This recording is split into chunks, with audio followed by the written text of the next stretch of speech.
pupunta po kami ngayon sa Cavite to celebrate the birthday of Ate Evelyn.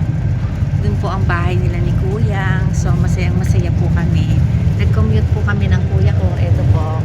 Hi Kuya Dags. Ano masasabi mo sa birthday ni Ate Bel?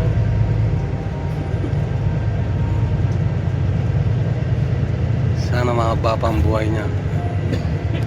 At napaka-bait. Napakabait na babae. O, diba? Ito pang kuya ko, masayang masaya po kami nag-commute, diba? Hindi kami nalulungkot. Kwentuhan hanggang Victoria, hanggang sa Cavite.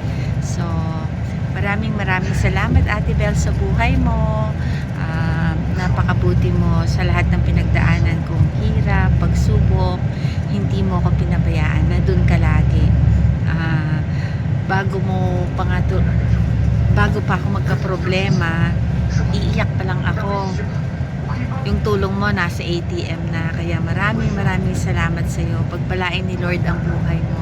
Napakabuti mong tao. Hindi ka humihingi ng kapalit. Bigay ka lang ng bigay kahit kanino. Maraming salamat sa inyo ni Kuyang. Napakabuting pamilya kayo ni Tricia, ni Kevin. Napakabuti nyo lahat. Maraming salamat Ate Bel. God bless you. Good health and love sa family.